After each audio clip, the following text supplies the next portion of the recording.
Cordial saludo, mi nombre es Jorge Eliezer Balbuena Montoya, nací en Facatativá, Cundinamarca, el 31 de diciembre del año 1985.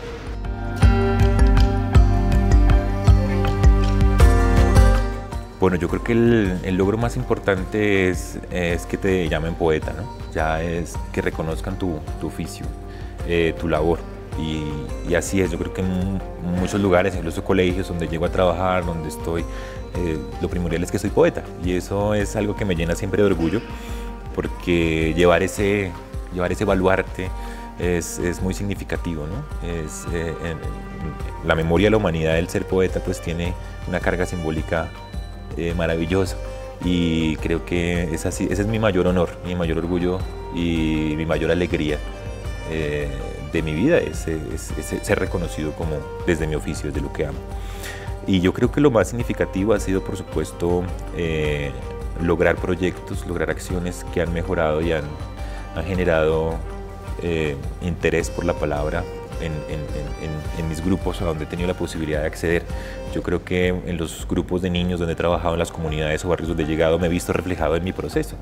Como tuve tantas dificultades para acceder a los libros, tantas dificultades para llegar a la escritura y demás, pues lo que hago con todo amor siempre que voy a dar un taller o un escenario es dar lo mejor de mí para que esos niños que están creciendo pues se apasionen por el lenguaje. Entonces cuando un niño, un joven o un maestro encuentran en mi trabajo un aliciente o un motivo para seguir adelante en su labor, creo que ahí también hay una satisfacción gigantesca. Me interesa más que reconozcan mi trabajo, mi nombre, es sobre todo que mi trabajo sirva para ser un eco en esas correspondencias simbólicas de otros seres que, al igual que uno, están en esa labor cotidiana por mejorar las condiciones de vida de otros escenarios y otros sectores, ¿no? Logro gigantesco Facatativá Literaria, lograr reunir estos colectivos. Yo desde la adolescencia veía que en Facatativá vibraban los escritores, los lectores, los poetas, las tertulias, pero no había una atención sobre ellas. Entonces, haber sido consejero de Cultura de Facatativá, ser escogido por mi sector literario durante unos años y poder también coordinar la red de bibliotecas de Facatativá y dirigir la Escuela de Literatura de Facatativá fue para mí también muy significativo, porque pude hacer eso que desde niño había estado viendo en mi municipio y que realmente lo logré concretar en algo que, con ayuda por supuesto de las personas del sector, se logró reafirmar como Facatativá Literaria, que es un grupo que tiene unos 7 colectivos literarios que estamos haciendo acciones conjuntas todo el tiempo, no solamente literarias, sino también de ayudas a comunidades, murales, de participación en convocatorias, de tertulias, de llevar libros a la tribuna. Bueno, estamos trabajando en conjunto de muchas maneras y ha sido también muy significativo, una alegría gigantesca. Entonces siento que sin duda también los logros que son los premios, ¿no? Ahora también tengo la fortuna de ser parte del comité editorial de la revista latinoamericana de poesía La Raíz Invertida, que es otra de mis grandes alegrías, poder vincularme a este grupo de amantes de las letras a nivel continental y poder publicar y leer a las personas, desde allí estar trabajando en este comité editorial que me hace crecer, me enorgullece, y pues hacer parte y tener ese vínculo con esta revista que se llama www.laraizinvertida.com y con su editorial, que ya también está creciendo. Entonces allí también ha sido un trabajo muy valioso. He tenido la oportunidad de ganar algunos premios, como el Premio Distrital de Cuentos Ciudad de Bogotá, el Premio Nacional de Poesía de la Casa Silva, ahora recientemente el Premio Nacional Relata de Mincultura, y he tenido pues algunos reconocimientos también locales, como el Premio Departamental de Poesía de Cundinamarca en el año 2008, en algunas revistas, ¿no? Y he tenido algunos reconocimientos vitales que me han permitido crecer, pero el premio más importante es poder seguir escribiendo, poder seguir amando, poder accediendo a esos espacios, vivir en las bibliotecas, y poder llevar este amor infinito por el lenguaje y las palabras a donde sea que tenga que llegar.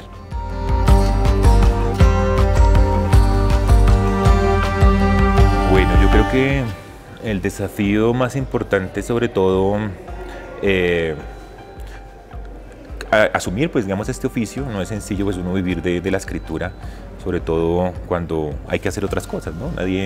Uno va creciendo y llegará un momento en donde de pronto una editorial o cosas así, pero por el camino es difícil, porque en ningún lado dicen se necesitan poetas como para pasar la hoja de vida, pero pero alrededor está la docencia, está la pedagogía, está esto, que también son acciones que amo tanto. Y creo que ante todo es un poco manejar las dificultades que han habido con el sector cultural, ¿sí? que terminan siendo parte como de la vida personal. En ese sector pues también uno es muy crítico, por el hecho de ser creador también uno ve cosas y quiere mejorar situaciones, y también ha sido complejo el entender también que el diálogo cultural merece también de una escucha y de una atención frente al actor cultural. Entonces también siento que a veces ven al artista como quien tiene que adornar las situaciones, pero no como el crítico que realmente es. Un artista y un creador es una persona que está criticando una situación social y está manifestando una opción de alternativa para ver las cosas. Entonces ha sido una constante, por ejemplo, de generar situaciones de diálogo y de crítica a ciertos manejos que se han dado administrativos, por ejemplo en Facatativá con la red de bibliotecas o la mega biblioteca, y efectivamente pues hay también una mirada negativa frente a eso cuando lo que se quiere es aportar. Pero ya hablando, digamos, del hecho del oficio, en Colombia es muy difícil publicar, hay muy pocos estímulos para el desarrollo del trabajo literario, para la circulación, para dar a conocer las obras. Entonces todo se ha hecho también a pulso, con muchas dificultades, pero también saliendo adelante frente a eso. He tenido la oportunidad de ir a otros países, representar a mi país y dar a conocer mi obra, pues gracias también a los otros amigos, ¿no? Como ha viajado también Franci Díaz en Facatativá, como han hecho varios, Rubí Meléndez, Clara Sierra, que siempre ha sido con muchas dificultades. No ha habido un apoyo, no ha habido apoyo directo como esperaríamos, digamos, de administraciones municipales o del ministerio o de las entidades, sino que ha sido con muchas dificultades, y más hablando de Facatativá, que el sector cultura pues siempre ha tenido muchos problemas, y que ojalá allá llevamos vamos haciendo la tarea para que todo esto mejore, ¿no? Pues en Funza he tenido la posibilidad de crecer muchísimo aquí como amante de los libros, también en la bibliotecología, ahora como coordinador del Plan Municipal de Lectura, Escritura y Oralidad. También he podido trabajar en la Escuela de Literatura del municipio, y ha sido pues un trabajo maravilloso que me ha permitido crecer con esto que es mi pasión, mi escenario vital, ¿sí? Y uno quisiera ver, por supuesto, que todos los municipios de la Sabana de Bogotá tuvieran un crecimiento notable. Por esa razón estamos en red, trabajamos en nodos, nos apoyamos, creamos colectividades. Facatativá Literaria es uno de esos escenarios que busca enlazar esas estrategias y esos trabajos mancomunados, ¿no? Pero creo que esa es la dificultad esencial, y porque esto es de mantenerse, eso también de ser terco, de mantenerse. Hay momentos muy difíciles, y creo que es también de seguir adelante, de seguir escribiendo. Yo le digo a mis estudiantes que pueden pasar mil cosas, puede ser que en un año uno no gane un premio o algo, pero si estás escribiendo, lo estás haciendo todo, y eso es crucial para mi carrera. Y a veces le agradezco también a las dificultades, le agradezco muchísimo porque he aprendido las dificultades a crecer, a tener un sentido más estético de las cosas, a entender más este medio que es complejísimo, en un escenario como tan de espectáculo, de tantas cosas que nos rodean, ¿no? Entonces el hecho de un escritor o de un orfebre que esté encerrado en su área de trabajo es muy distinto de pronto a una persona que va a otro escenario más mediático, un Factor X y estas cosas, donde pronto brindan otras medidas, pero existen esas miradas sobre el arte aleatorias, donde efectivamente hay quienes nos encerramos a trabajar y a seguir puliendo nuestra obra, y hay otra parte más mediática que está ahí convulsionando por efecto también del espectáculo, ¿no? Pero es algo que sobre lo que vivimos y sobre lo que seguimos trabajando.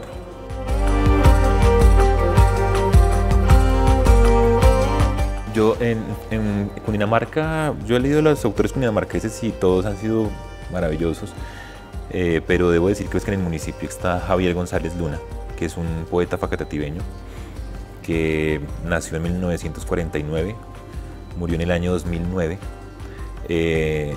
facatativeño reconocido por Octavio Paz como el más profundo investigador que llegó a su trabajo literario. Octavio Paz lo dijo, un facatativeño. Entonces siento que Javier González Luna, que fue profesor también de la Universidad Javeriana, pues ha sido un gran referente para mí, para mi trabajo, porque me ha demostrado que se puede llegar de muchas maneras a trabajar este este escenario del lenguaje y más desde Facatativá. Entonces, bueno, sin duda también Alberto Ángel Montoya, con todo lo que significó para mi familia, pero Javier González Luna llegó a mi vida de manos de Hugo Alfonso Torres. Él me entrega su libro, aparte fue amigo de Hugo Alfonso. Tienen unas anécdotas facatativeñas preciosas con otro autor que se llamaba Delfín Avendaño, que era como un filósofo que andaba por ahí en la cafetería Tip Top, y nos sentábamos a hablar y terminábamos hablando de Nietzsche, de Schopenhauer, como a las 10 de la mañana de cualquier día. Entonces, y ahí siempre rondaba Javier González Luna porque fue amigo de ellos. Entonces Javier también fue un artesano del lenguaje interesantísimo, y creo que él ha sido uno de los precursores más importantes de mi trabajo en cuanto, yo pues no lo conocí, lo he leído, tengo sus obras, lo admiro muchísimo, un facatativeño muy querido, y siento que no le han dado el lugar en el municipio. Incluso cuando fui coordinador de la red de bibliotecas de Facatativá, yo insistí para que la mega biblioteca se llamara Javier González Luna. Fue uno de mis proyectos como consejero de cultura, fue algo que insistí, pues nunca tuvo eco, no ha tenido eco aún, pero sería interesante que se le diera el lugar que merece este cultor. Y bueno, han habido otros, ¿no? De otros países. Debo nombrar a Juan Gelman, por ejemplo, que ha sido también parte vital de mi vida, Javier Oquendo Troncoso en Ecuador, grandes maestros que me han marcado, Jorge Bocanera en Argentina también, amigo cercano, con él puedo tener una relación, un diálogo muy interesante como de ese maestro, ¿no? Y considero que un maestro es quien mantiene latente la pulsión estética de lo que somos, entre tanto afán y tanta situación rutinaria y ahora más que nunca mediática. Pues hay como hay un ser vibrante que conserva un lenguaje de identidad de lo que somos y lo va entregando, va cimentando, resguarda esa memoria viva y la va articulando, ¿no? Más allá de una acción técnica, es quien se encarga también de recrear acciones filosóficas ante situaciones complejas y cotidianas. Entonces siento que esos han sido mis maestros, quienes desde la manera de abordar una situación compleja y cotidiana terminan convirtiéndose en acciones filosóficas y perdurables, que se sitúan también en el hecho de contar, de transmitir al otro y resguardan de cierta manera la posibilidad de crecer en comunidad. Esos han sido mis maestros y es lo que yo he encontrado.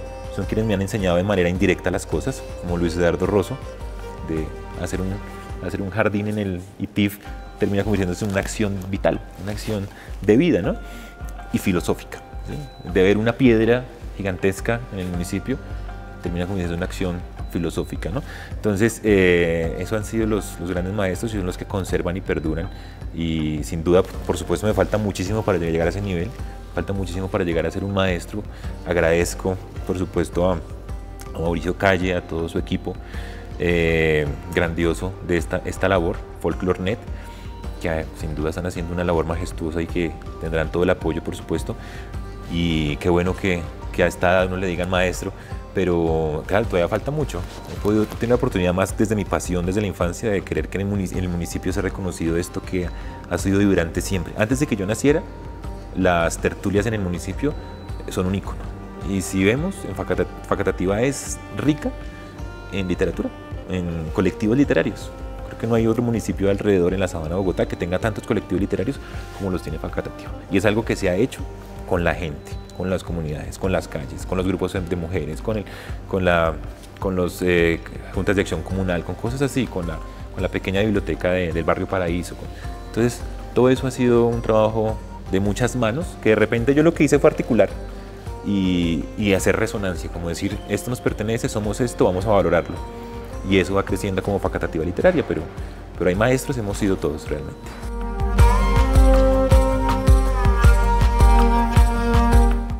Sí, yo me he especializado principalmente en poesía y en narrativa, sobre todo en el género del cuento. Lo que más he escrito y he publicado es poesía conversacional, entonces llamo poesía conversacional, poesía testimonial y algo pues también de poesía esencialista.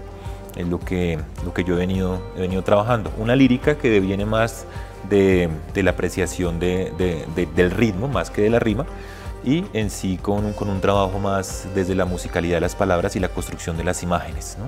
Hay otros estilos en la poesía que también he indagado, pero pues han sido de forma más breve, como el hermetismo o la poesía metaficcional, la éfrasis, que también han tenido que ver con mi proceso y mi recorrido, pero principalmente yo he abarcado sobre todo más poesía conversacional y una poesía testimonial, donde precisamente en estos libros he tratado de recopilar ese tipo de anécdotas y experiencias que he tenido. En mis libros, principalmente en Árbol de Navío, está Facatativá, está Cartagenita y muchos libros a los rieles, a la parte de los trenes, porque me marcaron mi infancia. Los trenes marcaron mi infancia en Cartagenita, y por eso Árbol de Navío, que se llama así precisamente porque vi crecer un árbol en medio de dos rieles en Cartagenita, un árbol que crece en mitad de dos rieles haciendo un viaje distinto. Esa imagen siempre me marcó, y de esa imagen empecé a trabajar y a construir lo que es ese libro que se llama Árbol de Navío, que se publicó en Calarcá, Quindío. Y acá en Gramática de los Siglos pues sigo indagando la infancia, este fenómeno que les he ido conversando hoy, sobre todo lo que ha significado el asombro, el encontrarse con otras pedagogías alternativas que siempre he hallado pues en el explorar, en la oralidad, ¿sí? El salir a hablar con la gente. Creo que la oralidad ha sido crucial para mi escenario. Y aquí pues me he desplazado también muchísimo del yo. Hay poemas que hablan de mi percepción, pero también me he desplazado del yo para encontrar una voz alternativa también en el otro, que es lo que encuentro en este libro que se llama Canción en Llamas, que es mi reciente obra publicada por Editorial Exilio. Y en este caso lo que hago es una suerte de polifonías donde mi voz lírica es prestada también a la otredad, al sentimiento común, a lo que somos, a las personas que no han podido hablar porque han pasado una vida de dificultades, desplazamientos, violencia y demás, y su voz queda como retenida en un silencio épico de la memoria, pero que desde la poesía uno puede rescatar y hacerlo profusamente nuestro. Entonces siento que ese es mi trabajo. En la narrativa pues he indagado escenarios urbanos. Ahora estoy próximo a publicar mi primer libro de cuentos, una compilación de libros que han salido por ahí en premios, en revistas, en antologías y todo, pero pues que he ido compilando, y ahora pues ya lo he reunido en ese trabajo. Y en la narrativa me encanta trabajar otras voces, indagar muchos escenarios urbanos y rurales, cómo se combinan, mucho el asunto de la memoria, el campesino, ¿sí? Facatativá tiene su mayor parte de territorio es rural, es campesina, como pasa con Funza, como pasa con Mosquera, como pasa con la sabana de Bogotá. Entonces siento que también hay mucho por rescatar y por decir de esos lenguajes orales de la ruralidad, sobre todo en la sabana de Bogotá. Yo soy un defensor de la literatura cundinamarquesa. Aquí en Cundinamarca hace falta la colección de autores cundinamarqueses. No sé si de pronto ese sifón que es Bogotá ha ido tomando todo lo que hay alrededor, pero hay mucho por contar alrededor de Bogotá, que es Cundinamarca, y somos el único departamento que no tiene esta colección de autores departamentales. No es fácil encontrar un autor del departamento de Cundinamarca en una biblioteca. Entonces siempre he sido como muy crítico, pero más una crítica constructiva para que nuestras letras en el departamento sean reconocidas. Acá en nuestro departamento tenemos grandes autores. En Facatativá tenemos a Javier González Luna, ¿sí? Tenemos a Alberto Ángel Montoya, tenemos grandes autores allí. Ahora Silveria Espinosa de Rendón es único también, no solamente de Sopó, sino facatativeño. Entonces, mientras estuve en la coordinación de la red de bibliotecas del municipio, fui garante de que las literaturas locales tuvieran mucho eco, en todas partes, en los murales, en los centros de interés y demás, de que la literatura cundinamarquesa tuviera mucha sintonía. Entonces ese es mi trabajo, y ahora pues estoy en pro de, dentro de poco va a salir una antología de literatura cundinamarquesa que vengo preparando ya hace mucho tiempo, donde he ido compilando como las voces del departamento, las más significativas, y creo que ya el próximo año verá la luz. Entonces también mi trabajo académico es importante, pues desde lo que ha sido como influencia para mí, mis lecturas. He trabajado en unas investigaciones, entre ellas una investigación que es sobre cómo llega la vanguardia literaria a América Latina, que se entregó como trabajo de maestría en Ecuador, en Quito, Ecuador. Y pues ahora estoy indagando algunos asuntos sobre el fenómeno de las tertulias, los talleres literarios y la oralidad en la situación política del país, cómo han influido esos escenarios literarios en la cosmovisión política del país, como fue el 20 de julio, por ejemplo, que nace de una tertulia literaria, el grito de la independencia. Cosas así estoy indagando. Ahora estoy haciendo un doctorado en comunicación en la línea de estéticas del lenguaje, y ese es como mi fenómeno de investigación, un poco como también como las oralidades, como las circunstancias del crear conjuntamente vienen a recrear situaciones sociopolíticas que transforman. También una de mis grandes pasiones es la pedagogía. Yo llegué a la licenciatura en Humanidades y Lengua Castellana en la Distrital por amor a la literatura. y me enamoré de la pedagogía. Tuve unos maestros maravillosos también en cuanto a la pedagogía y yo dije, no, pues eso es un encanto, me encanta dar clases, me encanta dar talleres, es una de mis grandes pasiones también, dar talleres o hacer escenarios pedagógicos, esos rituales de lectura maravillosos que terminan convirtiéndose en acciones creativas. Y en Facatativá tuve la oportunidad, con Facatativá Literaria, con el grupo entonces de literatura y de la red de bibliotecas públicas de Facatativá, entre esas estaba Karen Rodríguez, reciente bibliotecaria, creamos un proyecto que se llamó Lectulabranzas, en busca del tesoro lector. Y Lectulabranzas en busca del tesoro lector consistía precisamente en hacer un intercambio de saberes entre las diferentes comunidades, tanto rurales como urbanas del municipio. Entonces creamos unas urnas que se llamaban urnas de la memoria, en donde las personas, la idea era que dejaran una anécdota del municipio, un dicho, un refrán, un agüero, una copla, algo que representara el territorio facatativeño, y nos íbamos de recorrido por el municipio en algo que se llamó la cosecha literaria, una cosecha literaria por Facatativá. Eran las acciones que decíamos, una cosecha literaria por Facatativá. Entonces consistía en que nos íbamos escritores, promotores de lectura, la gente que quería la red del lenguaje, que también se vinculó, nos íbamos a recorrer el municipio, llegábamos a veredas, Tierra Morada, la recuerdo mucho, el Dintel, y llegábamos y nos sentábamos con la comunidad, hacíamos jornadas de lectura y terminábamos recreando lo que habían escrito en otro barrio del municipio. Entonces sucedió una comunicación bien interesante que creo que pedagógicamente nos permitió reconocer cómo hay, uno es el municipio institucionalizado y otro es el municipio oral, el municipio recreado desde las palabras y desde la oralidad. Entonces surgieron un montón de historias maravillosas. Yo creo que con Karen y con quienes estábamos en ese momento, Paola, Adriana Rodríguez, nos sentamos a revisar, Paola Castilla, Adriana Rodríguez eran las promotoras de lectura de entonces, y Karen Rodríguez, y revisábamos y leíamos historias. Ahí estaba Viviana Pérez, actual consejera de Cultura del municipio por literatura, y nos sentamos a leer. El hecho es que de eso recopilado, los escritores de la Escuela de Literatura tuvieron la tarea de tomar prestadas esas historias y recrearlas o en versos o en prosa literaria. Entonces, si de repente don Jacinto, habitante de la vereda Tierra Morada, había escrito una anécdota de una huaca, que encontramos muchas, y la había escrito en un parrafito, como él la contaba, el escritor de la Escuela de Literatura convirtió esto en un cuento, en un relato, ¿sí? En comunicación con la primera persona que lo dijo, en este caso don Jacinto, diríamos, y se convierte esto en un libro que ustedes encuentran en la biblioteca que se llama En busca del tesoro lector, Lectulabranzas en busca del tesoro lector. Es un libro que está allí, que también es un eco de otro proyecto que tuvimos con la Escuela de Literatura de Facatativá en ese momento, que ahora es Facatativá Literaria, que fue un libro que se llama La Bitácora de la Memoria. Y la Bitácora de la Memoria fue hacer crónicas del municipio. Nos damos cuenta que Facatativá es un escenario para hacer crónicas intenso, ¿no? Como todo lugar, me imagino yo, pero habitarlo es diferente, porque si nos sentamos aquí a hablar de historias de Facatativá, hay miles, personajes, lugares y acontecimientos. Ese fue el trabajo que hicimos. Entonces nos distribuimos y cada uno empezó a investigar sobre o un lugar de Facatativá, o un acontecimiento histórico, o un personaje. Y esto derivó en un libro muy querido, que encuentran allí también con una edición muy cuidadosa que tuvimos. Todo esto fue con trabajo de la Escuela de Literatura del municipio de Facatativá entonces, que se llama Bitácora de la Memoria. Es un libro que conservamos, y tanto Bitácora de la Memoria como En busca del tesoro lector, Lectulabranzas, pues tenemos ese parangón pedagógico interesante que se hizo con la pasión, el salir a caminar el municipio, el salir a recorrerlo, porque si en la infancia conocí la poesía y la literatura caminando las calles, el tren, el campín en Facatativá, porque un lugar que visitábamos de niños era ese cementerio de trenes que había en Cartagenita, que en ese momento era como un lugar misterioso con el que íbamos los niños del barrio, pues ahora lo vine a hacer otra vez, a replicarlo años después en Lectulabranzas, que consistía en salir a caminar el territorio para después sí escribirlo.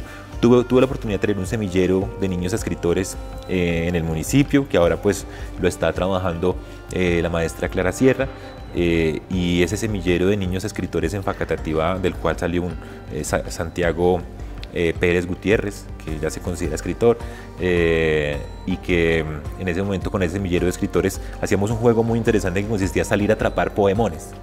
Entonces, antes de escribir nuestros poemas en la biblioteca, en lo que era la sala Abelardo Forero Benavides, que era gigantesca en el primer piso, que ya no está, en esa sala Abelardo Forero Benavides volvíamos de viaje, nos íbamos a recorrer el parque principal, el Urapán, ese árbol que está en el centro de nuestro parque principal, el gran urapán.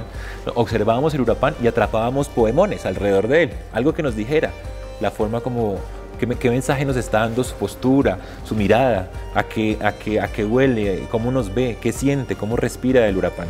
Y volvíamos con esos poemones atrapados, los entregábamos todos, los socializábamos al grupo de semillero infantil de escritores de Facatativá y empezábamos a escribir. Y serían unas cosas interesantes, sobre todo porque yo aprendí la poesía sin métrica, que fue el regalo que me dio mi abuela. Yo aprendí la poesía sin métrica, no sé cómo hubiera sido si hubiera aprendido con la rima y demás. Yo aprendí la poesía desde el pensamiento, desde el asombro, desde capturar instantes, desde el ver la forma de la nube y escribir lo que pensaba, ¿sí? Y después ya vine a conocer la métrica, ¿no? Que es muy respetable, hacer un soneto es una obra de arte, por supuesto, la métrica. Pero empezamos a hacer primero el verso libre y empezamos a trabajar el verso libre desde la continuidad de la imagen apropiada, desde el poemón atrapado, lo convertíamos en un escenario lírico, que en este caso es una imagen poética que terminaba derivando en poemas interesantísimos que ustedes los pueden leer en ese libro que se llama La Bitácora de la Memoria. Ahí en la parte final está el trabajo hecho por el semillero de niños escritores del municipio, que aprendimos jugando en la calle, atrapando poemones facatativeños y escribiéndolos en ese escenario.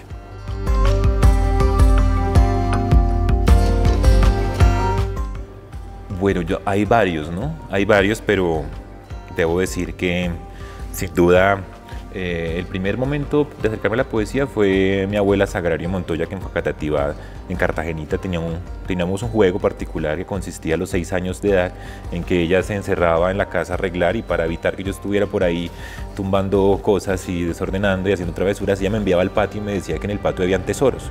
Y cerraba la puerta del patio y efectivamente un niño de 6, 7 años se iba a buscar tesoros al patio en Cartagenita, una casa allí cerca de la iglesia de la parroquia del Padre Mitchell. En ese momento estaba vivo el Padre Mitchell. Y yo lo que hacía era durante horas abrir huecos, unas troneras inconmensurables allí en Cartagenita, y buscaba tesoros. Mi abuela, al cabo de un rato, ya para las 11 de las 5:15, ella me llamaba y me decía, bueno, ¿qué encontraste? Yo no podía entrar a la casa sin encontrar algo. Yo encontraba tapas de gaseosa, cordones de botas, pedazos de piedras con formas y vidrios rotos. Pero mi abuela, yo le entregaba esos objetos y me pedía que le contara una historia sobre cada uno de esos objetos. Yo le contaba algo que inventaba, ¿no? Este cordón fue abandonado por un pirata que lo cogió de repente como una caña de pescar y lo metió a una alberca imaginaria, tal. Entonces le contaba cosas y ella iba agregando esos elementos a un estante que estaba ahí al lado de la alberca, y ya pasaba como si fuera lo más cotidiano del mundo, y esa esquina de la casa se fue llenando de objetos misteriosos abandonados. Para quien los viera era un montón de basura apilada, pero para mi abuela y para mí era un museo de instantes y un museo de poemas, porque el objeto contenía una historia, y una historia memorable. Después de hacer eso, mi abuela me daba las oncecitas facatativeñas, ¿no? Me daba su buen chocolatico, su quesito, su tostada, y conversábamos. Las conversaciones con mi abuela fueron muy significativas. Yo creo que por ahí llegó la poesía a mi vida, y la inquietud, ¿no? No puedo decir la poesía como se conoce ahora en mis libros, pero sí la inquietud por saber que no todo tiene que ser exacto, ¿no? Entonces, de cierta forma, yo evadía la exactitud, y eso me costó mucho con el lenguaje matemático, que también es muy, muy poético, pero la poesía no es exacta, y me encanta que siempre haya un azar de situaciones que lleve y desemboque hacia una estética otra. Debo decir que maestros, mentores, Hugo Alfonso Torres, sin duda, todavía lo sigue siendo. Es el maestro a quien yo acudo siempre que presento un libro, que gano un premio, que hay algo en mi vida. A la primera persona que yo llamo en cuanto a profesión y a labor es a Hugo Torres, ¿sí? Pero en ese grupo de Siembra Vida estuvo Diego Ortiz Vallejo, Diego Ortiz Vallejo, que hizo un periplo por Facatativá breve de unos años, pero lo recordamos muchísimo. Diego fue quien me acercó los libros de una manera muy valiosa, y creo que los leíamos con él, nos sentábamos a leer en todas partes, a leer, y esa manera de vivir Facatativá en los libros, como me los mostró Diego Ortiz, fue muy valiosa. Está Luz Mari Pineda, otra gran mentora, una poeta facatativeña que ahora vive en Bogotá.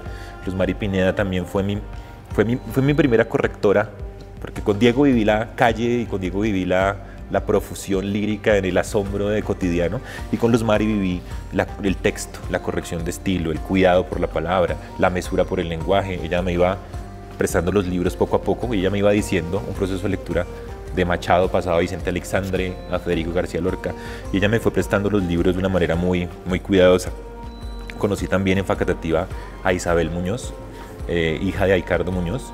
Isabel también poeta, ella tuvo una tertulia muy importante en Facatativá que se llamó Liber Lictum, y Liber Lictum fue también un escenario donde, y El Gato Gris, que eran dos tertulias de Facatativá a las que yo me colaba de niño, de adolescente, y escuchaba los poemas de quienes estaban allí. Esto es una época vibrante en la poesía facatativeña, donde también estuvo la maestra Rosa Inés Carrasco Cortés, a quien también debo agradecerle muchísimo. Fue una mentora prodigiosa también en mi vida, fue la que me lanzó a leer, porque yo tenía una carpetica llena de poemas y me iba a escucharlos a ellos, que prendían unas hogueras en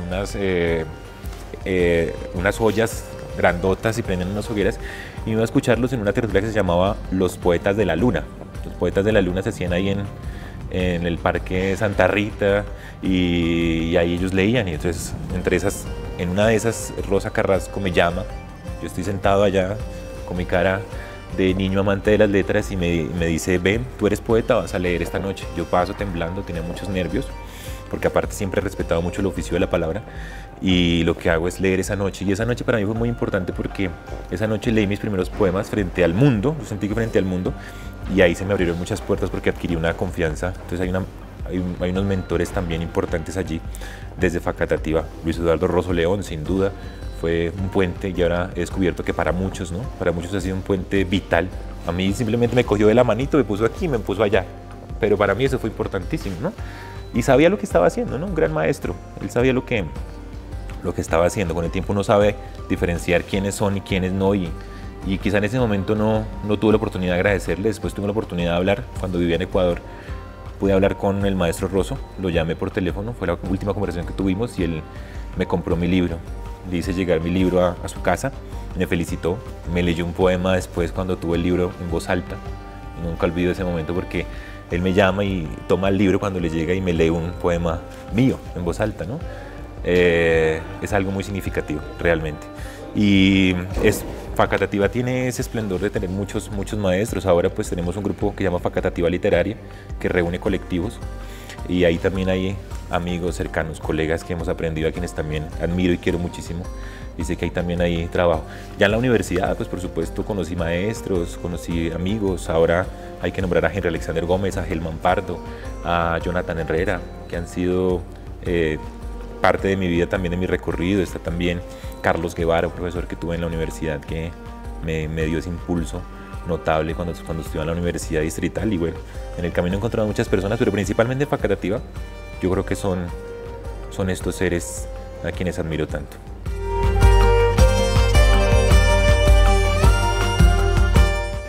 Bueno, desde la infancia he tenido acercamiento al arte de manera oral, es decir, por historias, por relatos que contaba la abuela.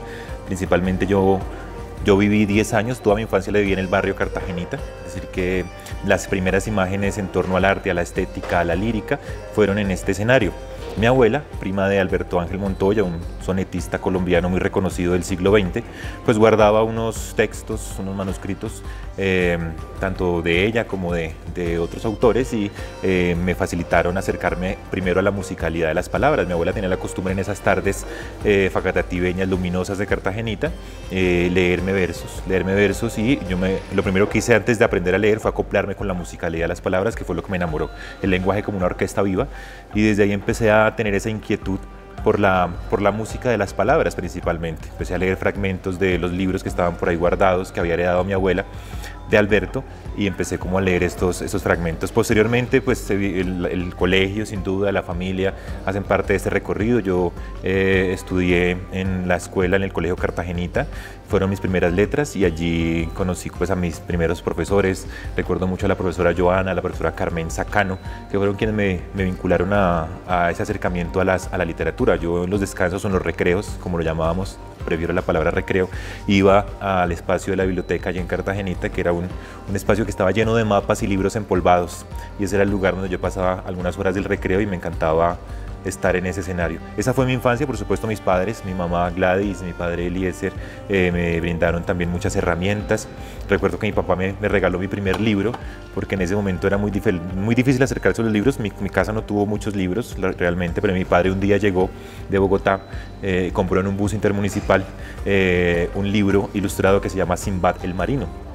Para mí ese libro fue muy importante porque él llegó, me lo regaló y me lo dejó ahí. Yo lo leí muchísimas veces, lo repasaba una y otra vez, y lo primero que me sorprendió es ver las imágenes por un lado, pero también la profundidad de la historia, al ser un pueblo sobre una ballena y todo lo que pasaba sobre ese pueblo, y pues todas las travesuras y situaciones de Sinbad.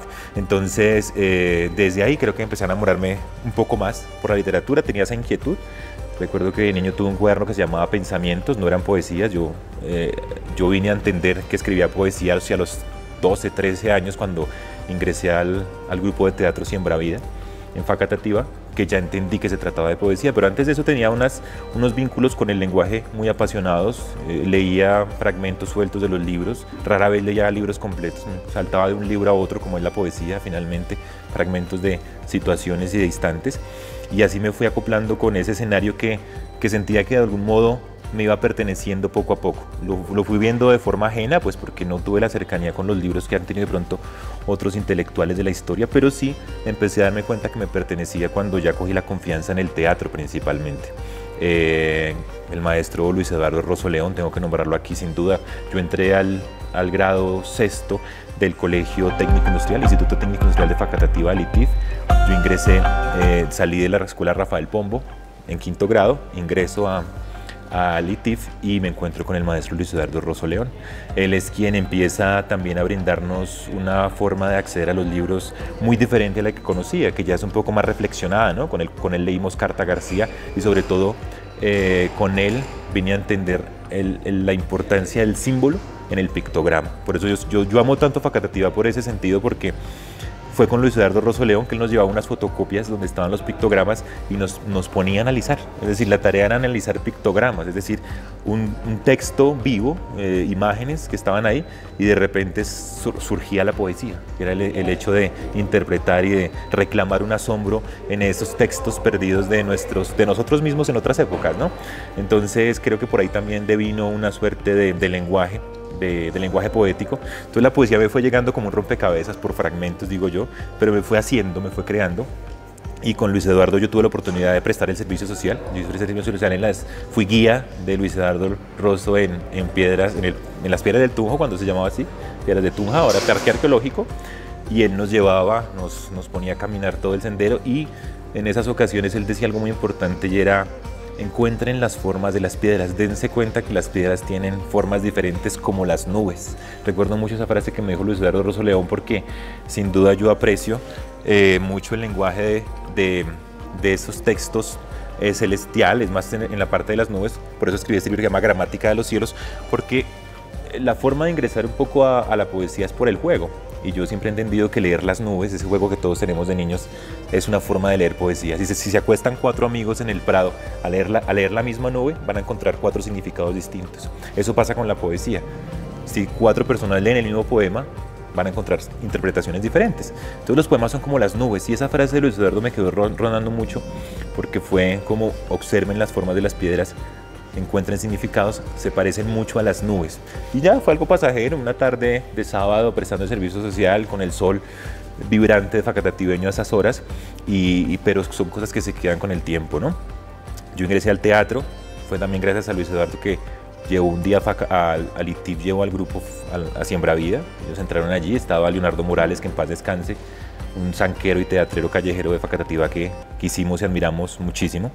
Estuvo Diego Ortiz Vallejo, estuvo Luz Mari Pineda, estuvo Oscar Clavijo, estuvo Camilo Torres, y estuvo el maestro Hugo Alfonso Torres Salgado, que sin duda ya fue otro, como si Rosso me entregó a una posta y Hugo Torres continuó otra labor importante. Yo entro a la Fundación Siembra Vida y ahí encuentro los libros, encuentro una pila de libros enormes, donde ya empiezo a leer a Sartre, a Heidegger, a esa edad que eran los 14 años. Yo empecé el teatro a los 13, 14 años, cuando ellos fueron al colegio, presentaron una obrita que todavía conservo con mucho cariño, ya está viejita y vejada y demás, pero se llama Los del Parque. Los del Parque porque era el grupo que se reunía en el Parque Santander. Este grupo se reunía en el Parque Santander y allí, en medio de las tertulias de la cuentería, pues leían poesía. Yo tenía que pedir permiso para ir esos viernes en la noche, mi hermano me acompañaba y ya hacia las 9:30 de la noche nos íbamos, ahí seguía tocando Esquilachi, seguía la música, seguían los cuenteros, Cristancho, bueno, en esa época eran los personajes de entonces, pero fue con los que me fui cultivando y los compañeros teatreros de Siembravida me fueron acercando unos libros. Ellos estudiaban en la Nacional, en la Pedagógica, en la Distrital, estudiaban en Bogotá y lo que yo hacía era tomar un poco del dinero de las onces que me daba mi padre, 200 pesos, 300 pesos para pedirle que sacaran fotocopias porque nombraban autores todo el tiempo, ¿no? Yo no conocía a Alfonsina Storni, no sabía de Alejandra Pizarnik, no sabía de Neruda, pero ellos los nombraban, entonces lo que yo hacía era pedirles que me trajeran 200 pesos de Pizarnik, 300 pesos de Neruda, 400 pesos de Oscar Wilde, y ellos lo que hacían era, cuando iban a Bogotá, fotocopiaban, traían las fotocopias y me acercaban el pedido, pues. Y así fue como empecé a empaparme de esos grandes autores. Yo leí las odas elementales en fotocopias que ellos me traían. Yo conocí las grandes obras de grandes maestros gracias a... Yo conocí a Rimbaud y a Baudelaire y a Verlaine y a todos estos grandes magos de la poesía, los conocí gracias a ese intercambio. Sin ese grupo de teatro creo que no hubiera sido posible. Yo creo que ese grupo fue una escuela para mí. Antes de entrar a Siembravida, pues conocí a Héctor Lobo Guerrero, por supuesto. Héctor Lobo Guerrero fue un periplo muy importante porque fue la parte del teatro callejero. Con él logramos hacer una obra callejera con el maestro Juan Carlos Moyano, que nos tomamos el parque principal, no recuerdo exactamente qué año fue, comenzando este siglo, y fue algo muy significativo también para mí porque me di cuenta también como del rigor de las artes, ¿no? El rigor de las artes, de estar durante días enteros trabajando en torno a esa obra. Entonces siento que han sido momentos claves. Le agradezco a mi abuela Sagrario Montoya, le agradezco a esos grandes maestros, al maestro Rosso León, a mis maestros del ITIF, de la Rafael Pombo, por supuesto, mis profesores, mis amigos, mis compañeros. Y creo que cada quien tuvo un momento importante en mi vida. Mis amigos de Cartagenita que me dieron la calle, me dieron el asombro, el juego.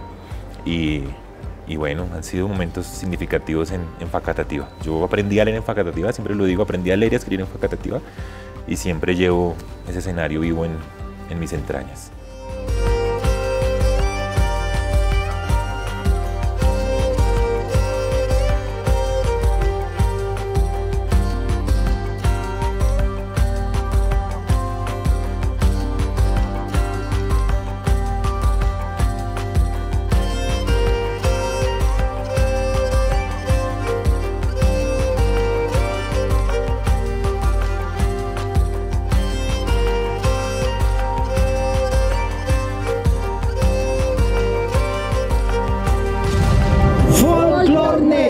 Del estudio del folclore a su vivencia.